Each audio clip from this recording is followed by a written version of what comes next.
ਸਤਿ ਸ਼੍ਰੀ ਅਕਾਲ। ਮੁੱਦਾ ਗਰਮ ਹੈ ਦੇਖਣ ਵਾਲੇ ਸਾਰੇ ਦਰਸ਼ਕਾਂ ਦਾ ਸਵਾਗਤ ਹੈ। ਮੈਂ ਹਾਂ ਗਗਨ ਬੇਦੀ ਤੇ ਗੱਲ ਅੱਜ ਕਰਾਂਗੇ ਧਰਨੇ ਪ੍ਰਦਰਸ਼ਨਾਂ ਦੀ। ਚਾਹੇ 2022 ਵਿਧਾਨ ਸਭਾ ਚੋਣਾਂ ਦਾ ਸਮਾਂ ਅਜੇ ਬਹੁਤਾ ਬਾਕੀ ਨਹੀਂ ਰਹਿ ਗਿਆ, ਜਲਦੀ ਹੀ ਜਿਹੜੀਆਂ ਨੇ ਅਗਲੇ ਸਾਲ ਚੋਣਾਂ ਹੋਣ ਜਾ ਰਹੀਆਂ ਨੇ ਤੇ ਜਿਹੜੇ ਵਾਅਦੇ ਸਰਕਾਰਾਂ ਦੇ ਵੱਲੋਂ ਕੀਤੇ ਜਾਂਦੇ ਨੇ, ਕਾਂਗਰਸ ਨੇ ਵੀ ਜਦੋਂ ਸੱਤਾ ਤੇ ਕਾਬਜ਼ ਹੋਣਾ ਸੀ, ਘਰ ਘਰ ਨੌਕਰੀ ਦਾ ਵਾਅਦਾ ਸੀ, ਕਈ ਤਰ੍ਹਾਂ ਦੇ ਵਾਅਦੇ ਜਿਹੜੇ ਕੀਤੇ ਗਏ ਸੀ, ਤਾਂ ਉਹਨਾਂ ਵਾਅਦਿਆਂ ਨੂੰ ਹੁਣ ਵਫਾ ਕਰਾਉਣ ਦੇ ਲਈ, ਵਾਅਦੇ ਪੂਰੇ ਕਰਾਉਣ ਦੇ ਲਈ ਵੱਖ-ਵੱਖ ਜਿਹੜੇ ਚਾਹੇ ਕਈ ਵਰਗ ਨੇ, ਅਧਿਆਪਕ ਨੇ, ਡਾਕਟਰ ਨੇ, ਸਫਾਈ ਸੇਵਕ ਨੇ, ਜਿਹੜੇ ਕਈ ਤਰ੍ਹਾਂ ਦੇ ਕਾਮੇ ਨੇ, ਉਹ ਆਪਣਾ ਰੋਸ ਜਤਾ ਰਹੇ ਨੇ, ਆਪਣਾ ਗੁੱਸਾ ਵਿਅਕਤ ਕਰ ਰਹੇ ਨੇ। ਅੱਜ ਵੀ ਪੰਜਾਬ ਭਰ ਦੇ ਵਿੱਚ ਥਾਂ ਥਾਂ ਤੇ ਪ੍ਰਦਰਸ਼ਨ ਹੋਇਆ। ਮੁੱਖ ਮੰਤਰੀ ਦੇ ਸਿਸਮਾ ਫਾਰਮ ਹਾਊਸ ਤੇ ਵੀ ਜਿਹੜਾ ਪ੍ਰਦਰਸ਼ਨ ਕੀਤਾ ਗਿਆ ਹੈ।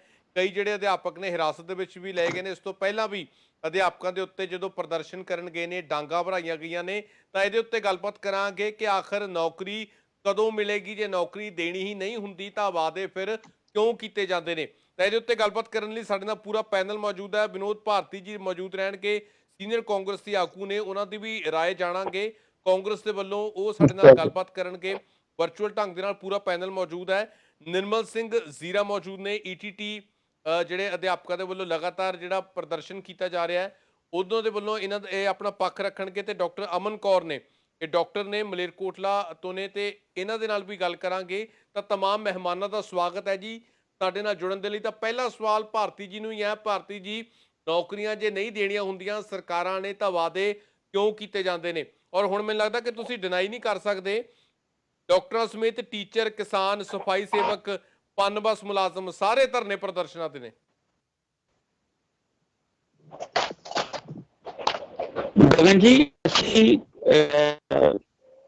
ਮਤਲਬ ਜਦੋਂ ਵੀ ਇਲੈਕਸ਼ਨ ਨੇੜੇ ਹੁੰਦੇ ਆ ਤਾਂ ਸਾਰੀਆਂ ਹੀ ਜਿਹੜੀਆਂ ਆਰਗੇਨਾਈਜੇਸ਼ਨਸ ਹੈ ਉਹ ਆਪਣਾ ਪ੍ਰੈਸ਼ਰ ਬਿਲਟ ਅਪ ਕਰਨ ਲਈ, ਇਸ ਮੌਕੇ ਦਾ ਫਾਇਦਾ ਉਠਾਉਣ ਲਈ ਉਹ ਆਪਣਾ ਪ੍ਰੈਸ਼ਰ ਬਿਲਟ ਅਪ ਕਰਦੇ ਨੇ ਕਿ ਜ਼ਿਆਦਾ ਤੋਂ ਜ਼ਿਆਦਾ ਸਰਕਾਰ ਤੇ ਪ੍ਰੈਸ਼ਰ ਪਾਇਆ ਜਾਵੇ। ਔਰ ਸਰਕਾਰ ਜੋ ਹੈ ਉਹ ਉਹਨਾਂ ਦੀ ਡਿਮਾਂਡ ਦੇ ਉੱਪਰ ਗੌਰ ਕਰੇ। ਚਾਹੇ ਉਹ ਜੇ ਨਾ ਵੀ ਕਰਨ ਤਾਂ ਵੀ ਸਰਕਾਰ ਨੂੰ ਚਾਹੀਦਾ ਹੈ ਵੀ ਸਰਕਾਰ ਉਹਦੇ ਤੇ ਗੌਰ ਕਰੇ, ਔਰ ਗੌਰ ਕਰ ਵੀ ਰਹੀ ਹੈ। ਮੈਂ ਤੁਹਾਡੀ ਨੌਲੇਜ ਸੇਕ ਦੱਸਣਾ ਚਾਹਨਾ ਵੀ ਪਿੱਛੇ ਜੇ ਸਾਡੇ ਜਿਹੜੀ ਰੂਰਲ ਯੂਥ ਐਮਪਲੋਇਮੈਂਟ ਲਈ ਬਣਾਇਆ ਸਾਡੀ ਸਰਕਾਰ ਨੇ ਵੀ ਹਰ ਪਿੰਡ ਵਿੱਚ ਘੱਟ 10 ਬੇਰੁਜ਼ਗਾਰਾਂ ਨੂੰ ਰੁਜ਼ਗਾਰ ਜ਼ਰੂਰ ਦਿੱਤਾ ਜਾਵੇ। ਉਹਦੇ ਵਿੱਚ 1,695 ਯੂਥ ਨੂੰ ਰੁਜ਼ਗਾਰ ਦਿੱਤਾ ਗਿਆ। ਉਹ 20,537 ਜਿਹੜੇ ਸਕਿਲਡ ਸੀ ਉਹਨਾਂ ਨੂੰ ਟ੍ਰੇਨਿੰਗ ਦਿੱਤੀ ਗਈ। ਔਰ ਪਿੱਛੇ ਜੇ ਸਾਡੇ ਮਿਨਿਸਟਰ ਸਾਹਿਬ ਟਰਾਈਡੈਂਟ ਗਰੁੱਪ ਦੇ ਨਾਲ ਕਰਕੇ ਉੱਥੇ 2,500 ਲੜਕੀਆਂ ਨੂੰ ਟ੍ਰੇਨਿੰਗ ਦਿੱਤੀ ਗਈ। ਜੀ ਸਵਾਲ ਤਾਂ ਇਹ ਹੈ ਨਾ ਕਿ ਨੌਕਰੀਆਂ ਜਦੋਂ ਐਡੇ ਵੱਡੇ ਵਾਅਦੇ ਕਰ ਦਿੱਤੇ ਜਾਂਦੇ ਨੇ, ਪਰ ਉਹ ਸਾਰੇ ਹੁਣ ਤਾਂ ਵਿਰੋਧੀ ਧਿਰਾਂ ਇਹ ਕਹਿੰਦੀਆਂ ਨੇ ਕਿ ਚਾਦਰ ਦੇਖ ਕੇ ਪੈਰ ਪਸਾਰਨੇ ਚਾਹੀਦੇ ਨੇ। ਕਹਿੰਦੇ ਵਾਅਦੇ ਹੀ ਓਨੇ ਕਰੋ ਜਿਹੜੇ ਪੂਰੇ ਹੋ ਜਾਣ। ਵਾਅਦੇ ਇੰਨੇ ਕਰ ਲਏ ਜਾਂਦੇ ਨੇ, ਪੂਰੇ ਨਹੀਂ ਹੁੰਦੇ। ਫਿਰ ਪ੍ਰਾਈਵੇਟ ਨੌਕਰੀਆਂ ਨੂੰ ਵੀ ਸਰਕਾਰ ਰੋਜ਼ਗਾਰ ਦਾ ਸਾਧਨ ਗਿਣ ਲੈਂਦੀ ਹੈ, ਘਰ ਘਰ ਰੋਜ਼ਗਾਰ ਦੇ ਦਾਇਰੇ ਦੇ ਵਿੱਚ ਲਿਆਉਂਦੀ ਹੈ, ਜਿੱਥੇ 6,000 ਰੁਪਏ ਚਾਹੇ ਤਨਖਾਹ ਹੈ। ਚਲੋ ਭਾਰਤੀ ਜੀ, ਮੈਂ ਵਾਪਸ ਤੁਹਾਡੇ ਨਾਲ ਆਵਾਂਗਾ। ਸਾਡੇ ਨਾਲ ਹੋਰ ਵੀ ਮਹਿਮਾਨ ਜੁੜੇ ਨੇ, ਉਹਨਾਂ ਦਾ ਵੀ ਪੱਖ ਜਾਣਦੇ ਆ। ਨਿਰਮਲ ਸਿੰਘ ਜ਼ੀਰਾ ਜੁੜੇ ਨੇ। ਸਭ ਤੋਂ ਵੱਧ ਨਿਰਮਲ, ਮੈਨੂੰ ਲੱਗਦਾ ਕਿ ਅਧਿਆਪਕ ਸਫਰ ਕਰ ਰਹੇ ਨੇ ਇਸ ਦੌਰ ਦੇ ਵਿੱਚ। ਰੋਜ਼ ਪਟਿਆਲੇ ਤੋਂ ਇਸ ਤਰ੍ਹਾਂ ਦੀਆਂ ਤਸਵੀਰਾਂ ਸਾਹਮਣੇ ਆਉਂਦੀਆਂ ਨੇ ਕਿ ਮਨ ਬਹੁਤ ਜ਼ਿਆਦਾ ਦੁਖੀ ਹੁੰਦਾ। ਗਗਨ ਜੀ, ਇੱਕ ਗੱਲ ਮੈਂ ਕੱਟਦਾ ਵੀ 6,000 ਵਾਲੀ ਕੋਈ ਗੱਲ ਭਾਰਤੀ ਜੀ, ਤੁਹਾਡਾ ਕਿਸੇ ਨੂੰ ਵੀ 6,000 ਕਮੈਂਟ ਲੈਣੇ ਆ। ਇੱਕ ਆਪਾਂ ਪਹਿਲਾਂ ਲੈ ਲਈਏ ਗੱਲ। ਭਾਰਤੀ ਜੀ, ਮੈਂ ਸਭ ਤੋਂ ਪਹਿਲਾਂ ਭਾਰਤੀ ਜੀ ਗੱਲ ਦਾ ਜਵਾਬ ਦੇਣਾ ਚਾਹੂੰਗਾ। ਜਿਹੜਾ ਇਹਨਾਂ ਨੇ ਕਿਹਾ ਕਿ ਜਿਹੜਾ ਸਰਕਾਰ ਨੇ ਮਿੱਥਿਆ ਸੀ ਕਿ ਹਰ ਪਿੰਡ ਵਿੱਚ 10 ਬੇਰੁਜ਼ਗਾਰਾਂ ਨੂੰ ਰੁਜ਼ਗਾਰ ਦਿੱਤਾ ਜਾਊਗਾ, ਤਾਂ ਮੇਰੇ ਆਪਦੇ ਪਿੰਡ ਤੇ ਮੈਂ ਨੇੜੇ ਤੇੜੇ ਦੇ ਪਿੰਡਾਂ ਦੇ ਜੇ ਤੁਹਾਨੂੰ ਹਾਲ ਦੱਸ ਦਿਆਂ ਤੇ ਸਾਡੇ ਪਿੰਡ 'ਚ ਤਾਂ ਕਿਸੇ ਨੂੰ ਰੁਜ਼ਗਾਰ ਨਹੀਂ ਮਿਲਿਆ। ਉਹ ਰੁਜ਼ਗਾਰ ਤੁਸੀਂ ਕਿਤੇ ਪਾਕਿਸਤਾਨ ਦੇ ਪਿੰਡਾਂ 'ਚ ਤਾਂ ਨਹੀਂ ਆਪਣੇ ਮੁੱਖ ਮੰਤਰੀ ਸਾਹਿਬ ਨੇ ਦਿੱਤਾ। ਜਿਹੜੇ ਰੁਜ਼ਗਾਰ ਦੀ ਤੁਸੀਂ ਇੱਕ ਪਿੰਡ ਦੇ ਵਿੱਚ 10 ਜਣਿਆਂ ਨੂੰ ਰੁਜ਼ਗਾਰ ਦਿੱਤਾ, ਉਹ ਕਿਹੜੇ ਪਿੰਡ ਵਿੱਚ ਦਿੱਤਾ? ਸਾਨੂੰ ਕਿਸੇ ਪਿੰਡ ਦੇ ਅੰਕੜੇ ਦੇ ਦਿਓ। ਜੇ ਤੁਸੀਂ ਇੱਕ ਪਿੰਡ ਵਿੱਚ ਰੁਜ਼ਗਾਰ ਦਿੱਤਾ, ਅਸੀਂ ਤੁਹਾਡੇ ਮੂਹਰੇ ਧਰਨੇ ਪ੍ਰਦਰਸ਼ਨ ਕਰਨੋਂ ਹਟ ਜਾਾਂਗੇ। ਜੇ ਤੁਸੀਂ ਪੈਟਰੋਲ ਪੰਪ ਤੇ ਲਾਉਣਾ, ਕੱਪੜੇ ਵਾਲੀ ਦੁਕਾਨ ਤੇ ਲਾਉਣਾ, ਤੇ ਕੋਈ ਪੀਜੇ ਬਰਗਰਾਂ ਵਾਲੀ ਦੁਕਾਨ ਤੇ ਲਾਉਣੇ ਨੂੰ ਰੁਜ਼ਗਾਰ ਦਿੰਦੇ ਹੋ, ਤਾਂ ਤੁਸੀਂ ਇਸ ਰੁਜ਼ਗਾਰ ਦਾ ਵਾਅਦਾ ਕਰਕੇ ਸੱਤਾ ਵਿੱਚ ਨਹੀਂ ਸੀ ਆਏ। ਤੁਸੀਂ ਰੁਜ਼ਗਾਰ, ਪੱਕੀ ਨੌਕਰੀ, ਘਰ ਘਰ ਨੌਕਰੀ ਦਾ ਵਾਅਦਾ ਕਰਿਆ ਸੀ ਤੇ ਤੁਸੀਂ ਘਰ ਘਰ ਨਹੀਂ, ਇੱਕ ਘਰ ਛੱਡ ਕੇ ਦੇ ਦਿਓ। ਪਰ ਤੁਸੀਂ ਜਿਹੜੀ ਪੰਜਾਬ ਸਰਕਾਰ ਆ ਪੂਰਨ ਰੂਪ ਵਿੱਚ ਅਸਫਲ ਰਹੀ ਆ। ਤਾਂ ਠੀਕ ਹੈ ਭਾਰਤੀ ਜਦੋਂ ਵੀ ਕਮੈਂਟ ਲਵਾਂਗੇ। ਸਾਡੇ ਨਾਲ ਡਾਕਟਰ ਸਾਹਿਬ ਵੀ ਜੁੜੇ ਹੋਏ ਨੇ। ਅੱਜ ਡਾਕਟਰ ਸਾਹਿਬ, ਡਾਕਟਰ ਕਿਹੜੀ ਗੱਲ ਤੋਂ ਲੈ ਕੇ ਹੁਣ ਜਿਹੜਾ ਡਾਕਟਰਾਂ ਨੇ ਵੀ ਮੋਰਚਾ ਖੋਲ ਦਿੱਤਾ ਹੈ? ਅਧਿਆਪਕ ਤਾਂ ਪਹਿਲਾਂ ਹੀ ਸੜਕਾਂ ਤੇ ਸੀ, ਤਾਂ ਡਾਕਟਰ ਵੀ ਹੁਣ ਆ ਗਏ ਨੇ। ਡਾਕਟਰ ਨੂੰ ਤਾਂ ਕਹਿੰਦੇ ਕਿ ਬਹੁਤ ਜ਼ਿੰਮੇਵਾਰੀਆਂ ਵੀ ਬਹੁਤ ਨੇ, ਤਾਂ ਡਾਕਟਰ ਜੇਕਰ ਮੈਨੂੰ ਲੱਗਦਾ ਕਿ ਆਰਥਿਕ ਤੌਰ ਤੇ ਜੇ ਪਰੇਸ਼ਾਨੀ ਦੇ ਦੌਰ ਦੇ ਵਿੱਚੋਂ ਗੁਜ਼ਰ ਰਹੇ ਨੇ, ਤਾਂ ਮੈਨੂੰ ਲੱਗਦਾ ਕਿ ਡਿਊਟੀ ਦੇ ਉੱਤੇ ਵੀ ਅਸਰ ਕਰਦੀਆਂ ਇਹ ਚੀਜ਼ਾਂ। हाँ जी सर, पहला मैं थोड़ा इंट्रोडक्शन दुरुस्त कर देवां। मैं सिविल हॉस्पिटल संगरूर विखे तैनात हाँ। मैं पहला भारती जी दी ਇਹ ਗੱਲ ਨਾਲ ਸਹਿਮਤ ਨਹੀਂ ਆ ਕਿ ਵੋਟਾਂ ਦਾ ਮੁੱਦਾ ਜਾਂ ਪੋਲੀਟੀਕਲ ਮੁੱਦਾ। ਸਾਡਾ ਮੁੱਦਾ ਬਿਲਕੁਲ ਵੀ ਕਿਸੇ ਇਲੈਕਸ਼ਨ ਨਾਲ ਜੁੜਿਆ ਹੋਇਆ ਨਹੀਂ ਹੈ। ਸਾਡਾ ਮੁੱਦਾ ਕਿਸੇ ਪੋਲੀਟੀਕਲ ਮੋਟਿਵ ਨਾਲ ਜੁੜਿਆ ਹੋਇਆ ਨਹੀਂ ਹੈ। ਸਾਡੀ ਕੋਈ ਮੰਗ ਨਵੀਂ ਪੈਦਾ ਨਹੀਂ ਹੋਈ ਕਿ ਕੋਈ ਮੌਕਾ ਦੇਖਿਆ ਵੋਟਾਂ ਦਾ ਤੇ ਅਸੀਂ ਮੰਗਾਂ ਮੰਗਣ ਲੱਗੇ ਜਾਂ ਨੌਕਰੀਆਂ ਮੰਗਣ ਲੱਗੇ। ਕੋਵਿਡ ਕਾਲ 'ਚ ਸਭ ਨੂੰ ਪਤਾ ਹੈ, ਆਲਮੋਸਟ 1.5 ਸਾਲ ਹੋ ਗਿਆ ਡਾਕਟਰਸ ਨੇ ਦਿਨ ਰਾਤ ਇੱਕ ਕਰਕੇ ਆਪਣਾ ਪਰਿਵਾਰ ਛੱਡ ਕੇ, ਆਪਣੇ ਘਰ-ਬਾਰ, ਮਾਂ-ਬਾਪ, ਬਜ਼ੁਰਗ ਬਿਮਾਰਾਂ ਨੂੰ ਛੱਡ ਕੇ, ਆਪਣੇ ਬੱਚੇ ਛੱਡ ਕੇ ਦਿਨ ਰਾਤ ਸੇਵਾ ਕੀਤੀ ਹੈ। ਜਦੋਂ ਸਿਸਟਮ ਪੂਰਾ ਕੋਲੈਪਸ ਹੋਣ ਦੇ ਕੰਢੇ ਸੀ, ਵੱਡੇ-ਵੱਡੇ ਹਸਪਤਾਲ ਹੱਥ ਖੜੇ ਕਰ ਗਏ ਸੀ, ਉਹਦਾ ਸਰਕਾਰੀ ਡਾਕਟਰ ਸੀਗੇ ਜਿਨ੍ਹਾਂ ਨੇ ਕਦੇ ਕਿਸੇ ਮਰੀਜ਼ ਨੂੰ ਮਨਾ ਨਹੀਂ ਕੀਤਾ, ਕਿਸੇ ਮਰੀਜ਼ ਨੂੰ ਇਲਾਜ ਤੋਂ ਇਨਕਾਰ ਨਹੀਂ ਕੀਤਾ, ਕਿਸੇ ਮਰੀਜ਼ ਨੂੰ ਦਾਖਲੇ ਤੋਂ ਮਨਾ ਨਹੀਂ ਕੀਤਾ ਗਿਆ। ਸਾਨੂੰ ਲੱਗਦਾ ਸੀ ਪੰਜਾਬ ਸਰਕਾਰ ਨੂੰ ਸਾਡੇ ਤੇ ਮਾਣ ਹੋਏਗਾ, ਸ਼ਾਬਾਸ਼ੇ ਮਿਲਣੀ ਚਾਹੀਦੀ ਹੈ। ਅਸੀਂ ਬਹੁਤਾ ਕੁਝ ਐਕਸਪੈਕਟ ਨਹੀਂ ਕੀਤਾ। ਬਹੁਤ ਸਟੇਟਾਂ ਨੇ ਇਨਸੈਂਟਿਵ ਦਿੱਤੇ ਡਾਕਟਰਸ ਨੂੰ, ਸੈਲਰੀਆਂ ਤੱਕ ਡਬਲ ਕਰ ਦਿੱਤੀਆਂ, ਉਹਨਾਂ ਦੀ ਫੈਮਿਲੀ ਦੇ ਫ੍ਰੀ ਹੈਲਥ ਇੰਸ਼ੋਰੈਂਸ ਤੱਕ ਕਰਵਾਏ ਗਏ। ਸਾਨੂੰ ਕੋਈ ਇਨਸੈਂਟਿਵ ਨਹੀਂ ਮਿਲਿਆ, ਨਾ ਅਸੀਂ ਸਰਕਾਰ ਤੋਂ ਕੋਈ ਏਦਾਂ ਦੀ ਮੰਗ ਰੱਖਦੇ ਹਾਂ, ਕਿਉਂਕਿ ਅਸੀਂ ਹਮੇਸ਼ਾ ਡਾਕਟਰਸ ਇਹੋ ਜਿਹੀ ਕਮਿਊਨਿਟੀ ਜਿਹੜੀ ਸਮਝਦੀ ਹੈ ਕਿ ਪਬਲਿਕ ਦੀ ਸੇਵਾ ਸਾਡਾ ਪਹਿਲਾ ਧਰਮ ਹੈ, ਸਾਡਾ ਫਰਜ਼ ਹੈ। ਮੇਰੇ ਮਦਰ ਕੈਂਸਰ ਦੇ ਮਰੀਜ਼ ਨੇ, ਮੈਂ ਉਹਨਾਂ ਨੂੰ ਛੱਡ ਕੇ ਮਰੀਜ਼ਾਂ ਦੀ ਸੇਵਾ ਕਰਦੀ ਰਹੀ ਹਾਂ ਤੇ ਉਹ ਵੀ ਬੜੇ ਖਿੜੇ ਮੱਥੇ ਹੌਸਲੇ ਨਾਲ ਮੈਨੂੰ ਭੇਜਦੇ ਰਹੇ ਨੇ। ਡਾਕਟਰਸ ਨੇ ਜਦੋਂ ਮਰੀਜ਼ਾਂ ਦੇ ਰਿਸ਼ਤੇਦਾਰ ਉਹਨਾਂ ਨੂੰ ਟੱਚ ਕਰਨ ਤੋਂ, ਉਹਨਾਂ ਦੇ ਕੰਟੈਕਟ ਤੋਂ ਆਉਣ ਤੱਕ ਡਰਦੇ ਸੀਗੇ। ਐਸੇ ਹਾਲਾਤ ਸੋਸ਼ਲ ਸਾਡੇ ਹੋ ਗਏ ਸੀ ਕਿ ਡੈਡ ਬੋਡੀਜ਼ ਨੂੰ ਆਪਣਿਆਂ ਦੀ ਡੈਡ ਬੋਡੀਜ਼ ਦੇ ਨੇੜੇ ਉਹਨਾਂ ਸੰਸਕਾਰ ਕਰਨ ਤੋਂ ਲੋਕ ਇਨਕਾਰ ਕਰਨ ਲੱਗ ਗਏ ਸੀ। ਡਾਕਟਰ ਤੇ ਸਾਡਾ ਪੈਰਾਮੈਡੀਕਲ ਸਟਾਫ ਸੀ ਜਿਹੜਾ ਅੱਗੇ ਆ ਕੇ ਮਰੀਜ਼ਾਂ ਦੀ ਕੇਅਰ ਤੇ ਸੰਭਾਲ ਤੇ ਸੰਸਕਾਰ ਤੱਕ ਜੁਟਿਆ ਰਿਹਾ। ਇਹਦੇ ਨਾਲ ਅਸੀਂ ਇੱਕ ਦਿਨ ਵੀ ਆਪਣੀ ਓਪੀਡੀ ਦਾ ਕੰਮ, ਰੈਗੂਲਰ ਸਰਕਾਰੀ ਕੰਮ ਹੈ, ਗਾਇਨੇਕੋਲੋਜਿਸਟਾਂ, ਡਿਲੀਵਰੀਆਂ ਜਾਂ ਰੂਟੀਨ ਦਾ ਕੰਮ ਬੰਦ ਨਹੀਂ ਕੀਤਾ। ਅਸੀਂ 50-60 ਕਿਲੋਮੀਟਰ ਪੈਰੀਫਰੀ ਤੇ ਜਾ ਕੇ ਵੀ ਜਿੱਥੇ ਡਾਕਟਰ ਨਹੀਂ ਹੈਗੇ, ਹੁਣ ਵੀ ਅੱਜ ਓਪੀਡੀ ਅਸੀਂ ਕਰਕੇ ਆਉਂਦੇ ਹਾਂ, ਹਫ਼ਤੇ 'ਚ 2 ਦਿਨ ਜਾ ਰਹੇ ਹਾਂ। ਕਿੱਥੇ ਕਮੀ ਰਹਿ ਗਈ ਸਾਡੇ 'ਚ ਕਿ ਸਰਕਾਰ ਨੇ ਸਾਡੇ ਨਾਲ ਐਡਾ ਧੋਖਾ ਕੀਤਾ? ਪੇ ਕਮਿਸ਼ਨ ਦੀਆਂ ਸਿਫਾਰਿਸ਼ਾਂ ਆਈਆਂ ਜੀ। ਐਨਪੀਏ ਸਾਡਾ ਜਦੋਂ ਤੋਂ ਸੰਵਿਧਾਨ ਬਣਿਆ, ਐਨਪੀਏ ਸਾਡਾ 25% ਸੀ। Non practice allowance special allowance ਹੈ ਡਾਕਟਰਸ ਦਾ, ਜਿਹੜਾ ਕਿ ਕਹਿੰਦਾ ਕਿ ਡਾਕਟਰ ਨੂੰ ਪ੍ਰਾਈਵੇਟ ਪ੍ਰੈਕਟਿਸ ਕਰਨ ਦਾ ਸਰਕਾਰੀ ਡਾਕਟਰ ਨੂੰ ਅਧਿਕਾਰ ਨਹੀਂ ਹੈ ਤੇ ਉਹਨੂੰ ਇਹ ਅਲਾਊਂਸ ਸਪੈਸ਼ਲ ਦਿੱਤਾ ਜਾਂਦਾ ਹੈ। ਇਹ ਮਹਿੰਗਾਈ ਦੀ ਦਰ ਵਧੀ, ਸਮਾਂ ਪਿਆ ਤਾਂ ਅੱਜ ਕੀ ਗੱਲ ਹੋਈ ਕਿ 25 ਤੋਂ 20 ਕਰਨਾ ਪੈ ਗਿਆ? ਕਦੇ ਸੁਣਿਆ ਨਹੀਂ ਸੀ ਕਿ ਪੇ ਕਮਿਸ਼ਨ ਆਉਂਦਾ, ਮੁਲਾਜ਼ਮਾਂ ਨੂੰ ਰਾਹਤ ਮਿਲਦੀ ਹੈ, ਖੁਸ਼ੀ ਮਿਲਦੀ ਹੈ ਕਿ ਸ਼ਾਇਦ ਰੂਟੀਨ 'ਚ ਸਭ ਦੀਆਂ ਤਨਖਾਹਾਂ ਵਧਦੀਆਂ ਨੇ, ਸਾਡੇ ਵੀ ਇਨਸੈਂਟਿਵ 'ਚ ਭੱਤੇ ਕੁਝ ਵਧਣਗੇ। ਦੋਹਰੀ ਮਾਰ ਪਈ ਹੈ ਜੀ ਸਾਨੂੰ। 25% ਤੋਂ 20% ਐਨਪੀਏ ਕਰ ਦਿੱਤਾ ਗਿਆ। ਹੋਰ ਦੂਜੀ ਗੱਲ, ਇਹ ਮੁੱਢਲੀ ਸਾਡੀ ਬੇਸਿਕ ਸੈਲਰੀ ਦਾ ਪਾਰਟ ਹੁੰਦਾ ਸੀ, ਉਹਨੂੰ ਉਹ 'ਚੋਂ ਕੱਢ ਦਿੱਤਾ ਗਿਆ। ਸਾਰੇ ਪੱਤੇ ਬੇਸਿਕ ਸੈਲਰੀ ਦਾ ਪਰਸੈਂਟੇਜ ਲੈ ਕੇ ਗਿਣੇ ਜਾਂਦੇ ਜੋ ਟੋਟਲ ਸੈਲਰੀ ਬਣਦੀ ਹੈ, ਐਨਪੀਏ ਨੂੰ ਬਾਹਰ ਕੱਢ ਦਿੱਤਾ ਗਿਆ। ਦੋ ਗੱਲਾਂ ਨੇ ਜੀ, ਪੁੱਛਣਾ ਚਾਹੁੰਦੀ ਹਾਂ ਸਰਕਾਰ ਤੋਂ, ਸਾਡੇ ਤੋਂ ਕਿੱਥੇ ਕਮੀ ਰਹਿ ਗਈ? ਅਸੀਂ ਇੱਕ ਦਿਨ ਦੀ ਛੁੱਟੀ ਨਹੀਂ ਦੇਖੀ, ਅਸੀਂ ਐਤਵਾਰ ਨਹੀਂ ਦੇਖਿਆ, ਅਸੀਂ ਕੋਈ ਤਿਉਹਾਰ, ਵਿਆਹ, ਸ਼ਾਦੀ, ਅਸੀਂ ਕੁਝ ਨਹੀਂ ਦੇਖਿਆ ਆਪਣੀ ਜ਼ਿੰਦਗੀ ਦਾ। ਤੁਸੀਂ ਦੱਸੋ ਸਾਡੇ ਤੋਂ ਕੀ ਕਮੀ ਰਹਿ ਗਈ? ਭਾਰਤੀ, ਤੁਸੀਂ ਸਾਰੀ ਗੱਲ ਸੁਣ ਲਈ ਹੈ ਡਾਕਟਰ ਸਾਹਿਬ ਦੇ ਵੱਲੋਂ ਜੋ ਗੱਲ ਕਹੀ ਗਈ ਹੈ, ਤਾਂ ਉਹਨਾਂ ਨੂੰ ਤਾਂ ਮੈਨੂੰ ਲੱਗਦਾ ਕਿ ਸਨਮਾਨਿਤ ਕੀਤਾ ਜਾਣਾ ਚਾਹੀਦਾ ਸੀ, ਚਾਹੇ ਆਰਥਿਕ ਤੌਰ ਤੇ ਹੁੰਦੇ। ਤਨਖਾਹਾਂ ਦਾ ਇਨਸੈਂਟਿਵ ਵੱਧ ਦੇਣੇ ਚਾਹੀਦੇ ਸੀ, ਜਿਸ ਤਰ੍ਹਾਂ ਪੈਂਡੇਮਿਕ ਦੇ ਵਿੱਚ ਖਾਸ ਤੌਰ ਤੇ ਡਾਕਟਰਾਂ ਦੇ ਵੱਲੋਂ ਜਿਹੜੇ ਇਹ ਕੰਮ ਕੀਤੇ ਗਏ ਨੇ, ਸ਼ਲਾਘਾਯੋਗ। ਜੋ ਡਾਕਟਰ ਸਾਹਿਬ ਨੇ ਦੱਸਿਆ, ਮੈਂ ਪਰਸਨਲੀ ਵੀ ਬਹੁਤ ਇਤਫਾਕ ਰੱਖਦਾ ਇਹਨਾਂ ਚੀਜ਼ਾਂ ਦੇ ਨਾਲ। ਤਾਂ ਕੀ ਕਹੋਗੇ, ਕਮੈਂਟ ਕੀ ਕਰੋਗੇ ਇਹਨਾਂ ਉੱਤੇ? ਕਿਉਂਕਿ ਉਹਨਾਂ ਦੇ ਵੱਲੋਂ ਤਾਂ ਬਿਲਕੁਲ ਪ੍ਰਤੱਖ ਤੌਰ ਤੇ ਉਹ ਚੀਜ਼ਾਂ ਗਿਣਾ ਦਿੱਤੀਆਂ ਗਈਆਂ ਜੋ ਹੈ, ਔਰ 6ਵੇਂ ਪੇ ਕਮਿਸ਼ਨ ਦੀ ਰਿਪੋਰਟ ਦੇ ਵਿੱਚ ਜੋ ਚੀਜ਼ਾਂ ਹੋਈਆਂ ਤਾਂ ਉਹ ਵੀ ਉਹਨਾਂ ਦੇ ਵੱਲੋਂ ਜ਼ਿਕਰ ਕਰ ਦਿੱਤਾ ਗਿਆ।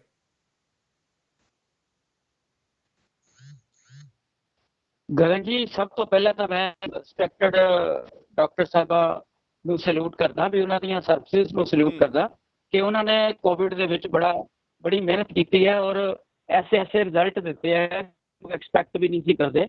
ਔਰ ਬੜੀ ਉਹਨਾਂ ਨੇ ਅੱਛੀਆਂ ਸਰਵਿਸਿਜ਼ ਦਿੱਤੀਆਂ, ਉਹਨਾਂ ਨੇ ਵੀ ਇਕੱਲਿਆਂ ਨੇ ਨਹੀਂ, ਉਹਨਾਂ ਦੇ ਸਾਰੇ ਸਾਥੀਆਂ ਨੇ। ਔਰ ਕਈ ਵਾਰੀ ਕੋਈ ਪ੍ਰੋਬਲਮ ਜੇਕਰ ਆ ਜਾਂਦੀ ਹੈ ਤਾਂ ਉਸ ਪ੍ਰੋਬਲਮ ਨੂੰ ਸਰਕਾਰ ਸੋਲਿਊਸ਼ਨ ਲਈ ਤਿਆਰ ਹੈ। ਜੇ ਤੁਸੀਂ ਕਹਿੰਦੇ ਹੋ ਕਿ 25 ਤੋਂ 30 ਕਰਤਾ, ਮੈਂ ਜੇਕਰ ਇਹ ਸਵਾਲ ਬਾਰੇ ਮੈਨੂੰ ਪਹਿਲਾਂ ਪਤਾ ਹੁੰਦਾ ਤਾਂ ਮੈਂ ਉਹਦਾ ਲੈ ਕੇ ਆਉਂਦਾ ਉਹਦੀ ਸੋਲਿਊਸ਼ਨ। ਲੇਕਿਨ ਆਈ ਅਸ਼ੋਰ ਯੂ ਕਿ I will put this problem before the higher authority why they have deducted 5% from this amount.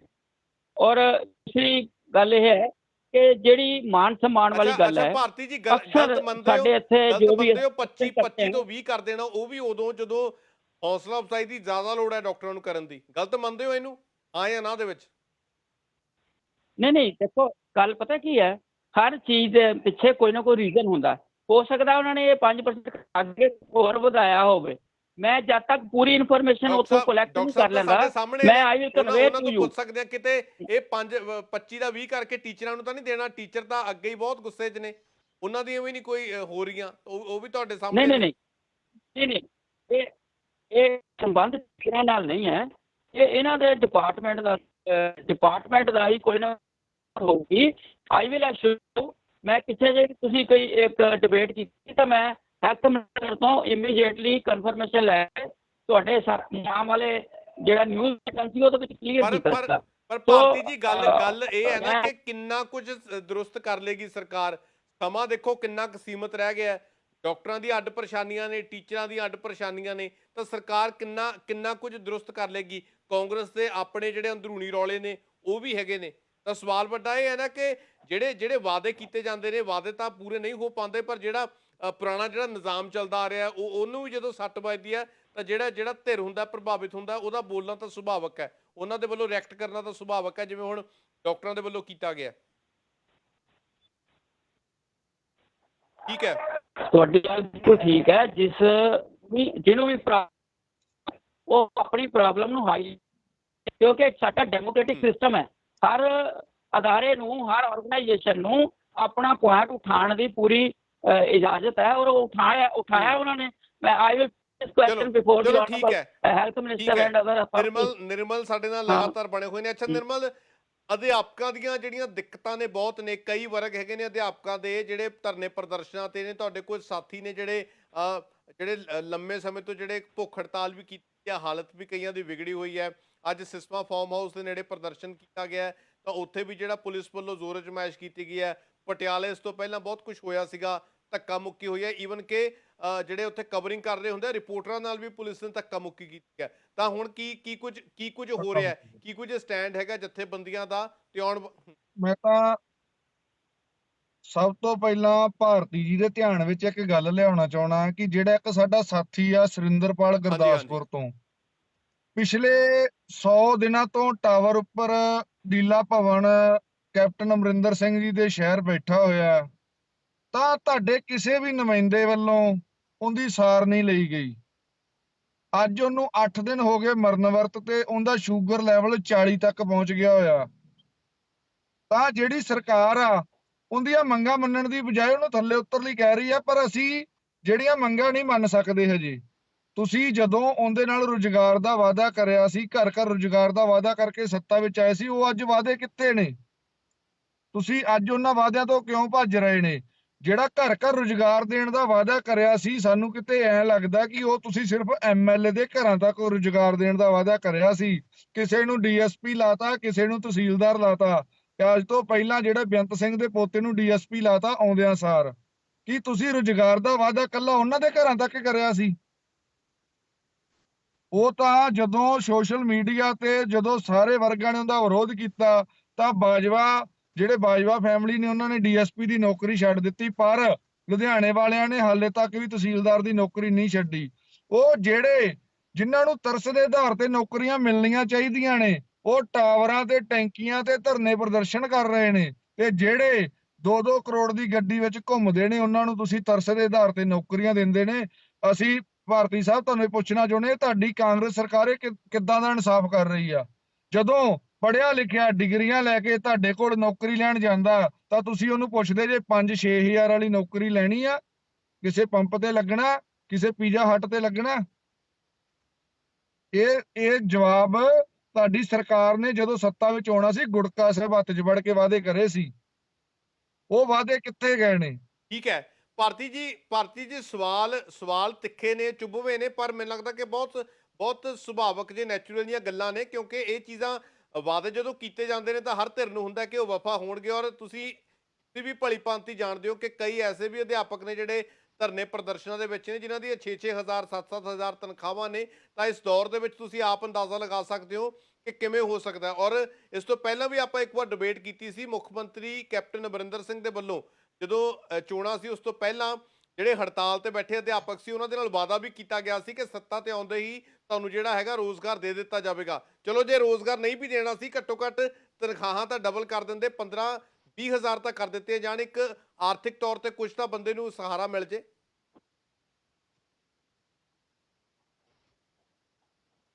ਗਲਤੀ निर्मल जी बड़े अग्रेसिव मूड में बोल रहे हैं।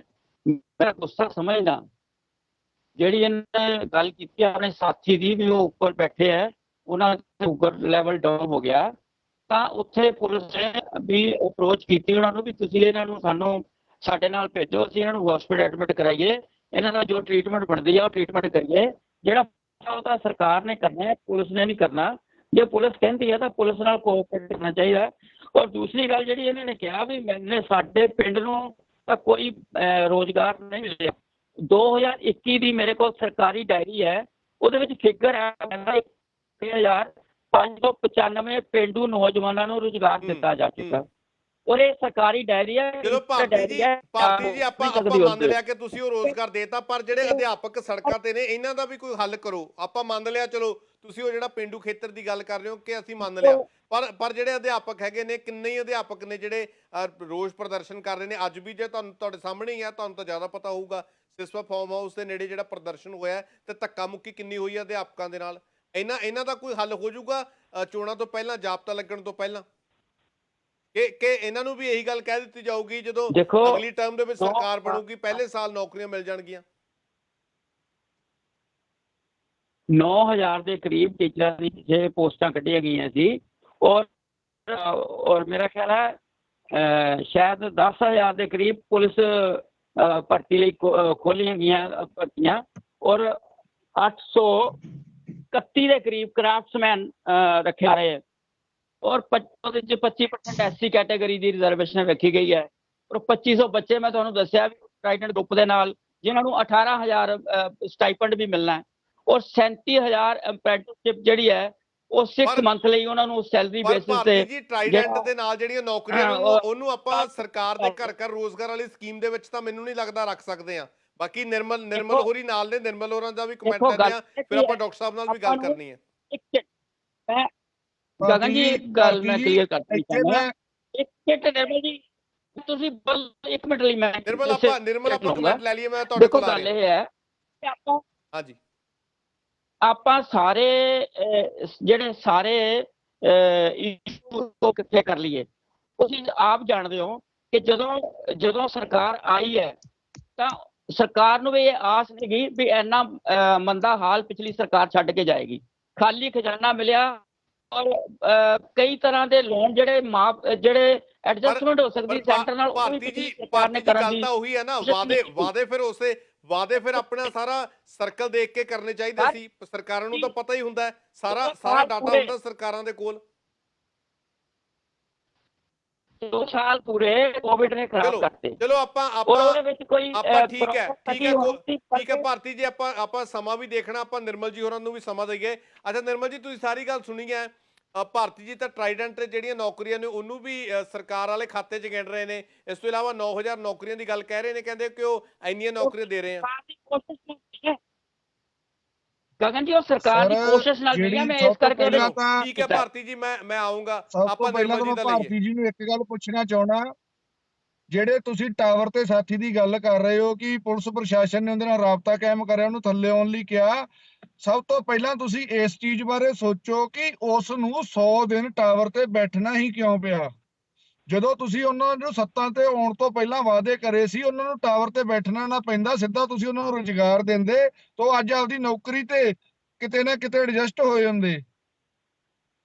ਦੂਜੀ ਗੱਲ ਖਜ਼ਾਨੇ ਦੀ ਗੱਲ, ਤੁਸੀਂ 4.5 ਸਾਲ ਸਰਕਾਰ ਚਲਾਉਂਦਿਆਂ ਨੂੰ ਹੋ ਗਿਆ, ਕੀ ਗੱਲ ਹਜੇ ਵੀ ਖਜ਼ਾਨਾ ਨਹੀਂ ਭਰਿਆ? 4.5 ਸਾਲਾਂ ਤੋਂ ਪੈਟਰੋਲ ਡੀਜ਼ਲ ਤੋਂ ਅੱਜ 100 ਰੁਪਈਆ ਲੰਘ ਗਿਆ ਜੀ। ਉਹ ਸੈਸ ਪੰਜਾਬ ਨੂੰ ਵੀ ਆਉਂਦਾ, ਸਾਰਾ ਕੁਝ ਪੰਜਾਬ ਨੂੰ ਵੀ ਮਿਲਦਾ, ਆਮਦਨ ਪੰਜਾਬ ਨੂੰ ਵੀ ਹੈਗੀ ਆ। ਜਦੋਂ ਤੁਸੀਂ ਮੰਤਰੀਆਂ ਵਿਧਾਇਕਾਂ ਨੇ ਆਪਦੀਆਂ ਤਨਖਾਹਾਂ ਵਧਾਉਣੀਆਂ, ਆਪਦੇ ਭੱਤੇ ਲਾਉਣੇ ਆ, ਉਦੋਂ ਦਾ ਰਾਤੋਂ ਰਾਤ ਸਾਰੇ ਪਰਸੋਨਲ ਕੋਲੋਂ ਮਨਜ਼ੂਰੀਆਂ ਮਿਲ ਜਾਂਦੀਆਂ। ਜਦੋਂ ਬੇਰੁਜ਼ਗਾਰਾਂ ਦੀਆਂ ਨੌਕਰੀਆਂ ਦੀ ਗੱਲ ਆਉਂਦੀ ਆ, ਉਦੋਂ ਪਰਸੋਨਲ ਕੋਲੋਂ ਮਨਜ਼ੂਰੀ ਵੀ ਨਹੀਂ ਮਿਲਦੀ। ਜਿਹੜੀ ਸਰਕਾਰ ਵਿੱਦਿਆ ਤੇ ਸਿਹਤ ਦੇ ਖੇਤਰ ਵਿੱਚ ਫੇਲ ਹੁੰਦੀ ਆ, ਉਹ ਕਦੀ ਵੀ ਕਾਮਯਾਬ ਨਹੀਂ ਹੁੰਦੀ। ਤਾਂ ਤੁਸੀਂ ਦੇਖ ਲਓ ਤੁਹਾਡੀ ਅੱਜ ਵਿੱਦਿਆ ਤੇ ਸਿਹਤ ਦੇ ਖੇਤਰ 'ਚ ਸਥਿਤੀ ਕੀ ਆ। ਦੂਜੀ ਤੁਸੀਂ 9000 ਪੋਸਟ ਦੀ ਜਿਹੜੀ ਗੱਲ ਕੀਤੀ ਆ, ਅਸੀਂ ਈਟੀਟੀ ਟੈਟ ਪਾਸ ਅਧਿਆਪਕ ਆ, ਤਾਂ ਸਾਨੂੰ ਤੁਹਾਡੀ ਸਰਕਾਰ ਨੇ ਸਿਰਫ 1700 ਪੋਸਟ ਦਿੱਤੀ ਆ 4.5 ਸਾਲ ਵਿੱਚ। ਜਿਹੜੀ 2364 ਪੋਸਟ ਆ, 664 ਪੋਸਟ ਪਿਛਲੀ ਸਰਕਾਰ ਦਾ ਬੈਕਲੌਗ ਆ। ਉਹ ਕੋਰਟ ਦੇ ਵਿੱਚ ਸਾਡੇ ਐਸਸੀ ਭਰਾਵਾਂ ਨੇ ਕੇਸ ਲੜ ਕੇ ਲਿਆ, ਤੇ ਜਦੋਂ ਉਹ ਕੇਸ ਲੜ ਕੇ ਉਹਦਾ ਨੋਟੀਫਿਕੇਸ਼ਨ ਤੁਸੀਂ 1700 ਪੋਸਟ ਦੇ ਨਾਲ ਦਿੱਤਾ, ਤਾਂ ਜਿਹੜੀਆਂ ਨਵੀਆਂ ਕੰਡੀਸ਼ਨਾਂ ਕਿ ਇੱਕ ਈਟੀਟੀ ਦੀ ਪੋਸਟ ਨੂੰ ਤੁਸੀਂ ਮਿੰਨੀ ਬੱਸ ਬਣਾ ਕੇ ਰੱਖ ਦਿੱਤਾ, ਈਟੀਟੀ ਦੀ ਪੋਸਟ ਤੇ ਬੀਐਡ ਵਾਲਾ ਵੀ ਲਗਾ ਰਹੇ ਹੋ, ਈਟੀਟੀ ਦੀ ਪੋਸਟ ਤੇ ਸਿੱਖਿਆ ਪ੍ਰੋਵਾਈਡਰ ਵੀ ਲਗਾ ਰਹੇ ਹੋ। ਇੱਕ ਈਟੀਟੀ ਟੀਚਰ ਬਣਨ ਵਾਸਤੇ ਜਿਹੜਾ ਟੈਟ 2011 ਤੋਂ ਬਾਅਦ ਲਾਗੂ ਹੋਇਆ ਸੀ, ਤੁਸੀਂ ਉਹਦੇ ਵਿੱਚ ਵੀ ਇੱਕ ਸਪੈਸ਼ਲ ਵਰਗ ਨੂੰ ਛੋਟ ਦੇ ਕੇ ਉਹਨਾਂ ਨੂੰ 10 ਨੰਬਰ ਐਕਸਟਰਾ ਦੇ ਕੇ ਉਹਨਾਂ ਨੂੰ ਅੱਗੇ ਲਗਾਉਣ ਦੀ ਕੋਸ਼ਿਸ਼ ਕੀਤੀ। ਇੱਕ 100 ਮੀਟਰ ਦੀ ਰੇਸ ਦੇ ਵਿੱਚ ਇੱਕ ਖਿਡਾਰੀ ਨੂੰ 10 ਮੀਟਰ ਉਹਨਾਂ ਖਿਡਾਰੀਆਂ ਤੋਂ ਅੱਗੇ ਖੜਾ ਕਰਕੇ ਤਾਂ ਤੁਸੀਂ ਕਹੋਗੇ ਜਿਹੜੇ ਮਗਰਲੇ ਆ ਉਹ ਉਹਦੇ ਨਾਲੋਂ ਭੱਜ ਕੇ ਅੱਗੇ ਲੰਘ ਜਾਣਗੇ, ਉਹ ਕਦੀ ਵੀ ਨਹੀਂ ਲੰਘ ਸਕਦੇ। ਤਾਂ ਜਿਹੜੇ 100 ਨੰਬਰ ਦੇ ਪੇਪਰ ਦੇ ਵਿੱਚ 10 ਨੰਬਰ ਐਕਸਟਰਾ ਦੇਤੇ, ਜਦੋਂ ਪੁਆਇੰਟਾਂ ਦੀ ਖੇਡ ਆ ਉਦੋਂ ਉਹ ਬਿਲਕੁਲ ਠੀਕ ਹੈ, ਠੀਕ ਹੈ, ਬਹੁਤ ਬਹੁਤ ਵਾਜਬ ਗੱਲਾਂ ਨੇ। ਠੀਕ ਹੈ, ਆਪਾਂ ਥੋੜਾ ਜਿਹੜਾ ਹੈਗਾ ਉਹਨਾਂ ਦਾ ਸਿਗਨਲ ਵੀਕ ਹੋਇਆ, ਤਾਂ ਉਸ ਤੋਂ ਆਪਾਂ ਡਾਕਟਰ ਅਮਨ ਤੋਂ ਵੀ ਜਾਣ ਲੈਂਦੇ ਹਾਂ। ਅੱਛਾ ਡਾਕਟਰ ਸਾਹਿਬ, ਤੁਹਾਡਾ ਹੁਣ ਡਾਕਟਰਸ ਦੇ ਵੱਲੋਂ ਹੁਣ ਕੀ ਹੈਗਾ ਭਵਿੱਖ ਦੇ ਵਿੱਚ, ਕੀ ਕੁਝ ਕੀਤਾ ਜਾ ਰਿਹਾ ਹੈ? ਜੋ ਚੀਜ਼ਾਂ ਹੋਈਆਂ ਨੇ 6ਵੇਂ ਪੇ ਕਮਿਸ਼ਨ ਦੇ ਵਿੱਚ, ਜਿਹੜੀਆਂ ਚੀਜ਼ਾਂ ਦਾ ਤੁਸੀਂ ਜ਼ਿਕਰ ਕੀਤਾ ਸੀ, ਤਾਂ ਹੁਣ ਜਥੇਬੰਦੀ ਦੇ ਵੱਲੋਂ ਕੀ ਕੀਤਾ ਜਾ ਰਿਹਾ, ਤੁਹਾਡੇ ਜਿਹੜੇ ਡਾਕਟਰਸ ਦੀ ਐਸੋਸੀਏਸ਼ਨ ਹੈ? ਐਸੋਸੀਏਸ਼ਨ ਵੱਲੋਂ ਡਿਸਟ੍ਰਿਕਟ ਲੈਵਲ ਤੇ ਕਨਵੇ ਹੋਇਆ ਮੈਸੇਜ ਜੀ। ਐਸੋਸੀਏਸ਼ਨ ਦੇ ਵੱਲੋਂ ਹਾਇਰ ਅਥਾਰਟੀ ਤੇ ਮੀਟਿੰਗਸ ਕੀਤੀਆਂ ਗਈਆਂ, ਮੰਤਰੀ ਸਾਹਿਬ ਦੇ ਧਿਆਨ 'ਚ ਲਿਆਂਦੀ ਗਈ ਆਪਣੀ ਰਿਸੈਂਟਮੈਂਟ। ਅਥਾਰਟੀਜ਼ ਨੂੰ ਮਿਲਿਆ ਗਿਆ, ਮੈਮੋਰੈਂਡਮ ਦਿੱਤੇ ਗਏ ਆਪੋ ਆਪਣੇ ਹਲਕਿਆਂ ਵਿੱਚ ਡੀਸੀ ਸਾਹਿਬਾਨ ਨੂੰ, ਪਰ ਅਜੇ ਤੱਕ ਕੋਈ ਵੀ ਸਿਗਨਲ ਐਸਾ ਆਇਆ ਨਹੀਂ ਕਿ ਬਲਵੀਰ ਸਿੰਘ ਸਿੱਧੂ ਹੋਰਾਂ ਦੇ ਨਾਲ। ਹਾਂਜੀ ਬਿਲਕੁਲ, ਸਾਡੀ ਯੂਨੀਅਨ ਡਾਇਰੈਕਟ ਮਿਲੀਆਂ ਨੇ ਸਿਹਤ ਮੰਤਰੀ ਸਾਹਿਬ ਨੂੰ। ਅਜੇ ਤੱਕ ਕੋਈ ਵੀ ਐਸਾ ਸਿਗਨਲ ਨਹੀਂ ਆਇਆ ਕਿ ਉਹਨਾਂ ਵੱਲੋਂ ਕੋਈ ਵਿਚਾਰ ਕੀਤਾ ਗਿਆ ਹੋਵੇ ਜਾਂ ਭਰੋਸਾ ਦਿੱਤਾ ਗਿਆ ਹੋਵੇ। ਕਿਉਂਕਿ ਅਸੀਂ 6ਵੇਂ ਪੇ ਕਮਿਸ਼ਨ ਦੀਆਂ ਸਿਫਾਰਸ਼ਾਂ ਜਿਹੜੀਆਂ ਜੁਲਾਈ ਤੋਂ ਲਾਗੂ ਹੋਣੀਆਂ ਸੀ ਨਾ। ਮਰੀਜ਼ਾਂ ਪ੍ਰਤੀ ਇੰਨੇ ਸੁਹਿਰਦ ਹਾਂ ਕਿ ਅੱਜ ਵੀ ਐਮਰਜੈਂਸੀ ਦਾ ਕੰਮ ਸਮੂਥਲੀ ਚੱਲ ਰਿਹਾ, ਇਨਡੋਰ ਕਰ ਰਹੇ ਹਾਂ। ਸਿਰਫ ਓਪੀਡੀ ਬੰਦ ਕੀਤੀ ਗਈ ਸੀ 25 ਤਰੀਕ ਨੂੰ ਤੇ ਅੱਜ ਦੇ ਦਿਨ, ਫਰਾਈਡੇ ਨੂੰ ਤੇ ਅੱਜ ਦੇ ਦਿਨ ਸਿਰਫ ਓਪੀਡੀ ਸੇਵਾਵਾਂ ਬੰਦ ਕੀਤੀਆਂ ਗਈਆਂ ਸੀ ਕਿ ਸ਼ਾਇਦ ਸਰਕਾਰ ਕੁਝ ਜਾਗੇ, ਨੀਂਦ ਚੋਂ ਜਾਗੇ, ਉਹ ਵੀ ਉੱਠਣ ਕਿ ਪਤਾ ਨਹੀਂ ਕਿਵੇਂ ਪੱਤੇ ਲਾਗੂ ਹੋ ਜਾਂਦੇ ਨੇ ਜਾਂ ਕੱਟ ਜਾਂਦੇ ਨੇ, ਆਪਣੇ ਪੱਤੇ ਕਿਵੇਂ ਵੱਧ ਜਾਂਦੇ ਨੇ। ਮਤਲਬ ਅਜੀਬ ਗੱਲ ਹੈ। ਕਮਿਊਨਿਟੀ ਦਾ ਕੋਈ ਵੀ ਬੰਦਾ, ਇੱਕ ਲੇਮੈਨ ਨੂੰ ਵੀ ਪੁੱਛ ਲਓ, ਉਹਦੀ ਵੀ ਸਮਝ ਤੋਂ ਸ਼ਾਇਦ ਇਹ ਗੱਲ ਆਉਣੀ ਨਹੀਂ ਕਿ ਘਟਾਈ ਕਿਉਂ ਗਈ ਹੈ। ਬਿਲਕੁਲ, ਜਦੋਂ ਮਹਿੰਗਾਈ ਲਗਾਤਾਰ ਵੱਧ ਰਹੀ ਹੈ, ਤਾਂ ਜਿੱਥੇ ਡਾਕਟਰਾਂ ਨੂੰ ਸਨਮਾਨਿਆ ਜਾਣਾ ਚਾਹੀਦਾ ਸੀਗਾ, ਆਰਥਿਕ ਤੌਰ ਤੇ ਹੁੰਦਾ ਚਾਹੇ ਸਮਾਜਿਕ ਤੌਰ ਤੇ ਹੁੰਦਾ, ਤਾਂ ਉੱਥੇ ਹੀ 6ਵੇਂ ਪੇ ਕਮਿਸ਼ਨ ਦੀਆਂ ਸਿਫਾਰਸ਼ਾਂ ਦੇ ਵਿੱਚ ਤਾਂ ਚੀਜ਼ ਹੁਣ ਹੋਰ ਸਾਹਮਣੇ ਆ ਰਹੀ ਹੈ। ਅੱਛਾ ਭਾਰਤੀ ਜੀ, ਇੱਕ ਲਾਸਟ ਕਮੈਂਟ ਕਰ ਦਿਓ, ਕੋਈ ਨਿਜ਼ਾਮ ਦੇ ਵਿੱਚ ਤਬਦੀਲੀ ਆਊਗੀ? ਡਾਕਟਰ ਨੇ ਜਿਹੜੇ, ਮੈਨੂੰ ਲੱਗਦਾ ਕਿ ਸਭ ਤੋਂ ਜ਼ਿਆਦਾ ਸਨਮਾਨ ਇਹਨਾਂ ਦਾ ਹੋਣਾ ਚਾਹੀਦਾ ਜਿਸ ਤਰ੍ਹਾਂ ਇਹਨਾਂ ਦੇ ਵੱਲੋਂ ਕੰਮ ਕੀਤਾ ਗਿਆ। ਔਰ ਇੱਕ ਪਾਸੇ ਦੇਖੋ ਇਤਫਾਕ ਕੈਸਾ ਅੱਜ ਦੀ ਡਿਸਕਸ਼ਨ ਦਾ, ਇੱਕ ਡਾਕਟਰ ਵੀ ਨੇ ਨਾਲ ਸਾਡੇ, ਉਹਨਾਂ ਦੇ ਵਿੱਚ ਵੀ ਰੋਸ਼ ਹੈ, ਤੇ ਅਧਿਆਪਕ ਵੀ ਨੇ। ਅਧਿਆਪਕ ਉਹ ਜਿਨ੍ਹਾਂ ਨੇ ਸਮਾਜ ਦੀ ਸਿਰਜਣਾ ਕਰਨੀ ਹੈ। ਤਾਂ ਮੈਨੂੰ ਲੱਗਦਾ ਕਿ ਇਹ ਸਰਕਾਰ ਦੇ ਲਈ ਬਹੁਤ ਇੱਕ ਸ਼ਰਮਨਾਕ ਜਿਹੜਾ ਇੱਕ ਪੱਖ ਹੋ ਸਕਦਾ।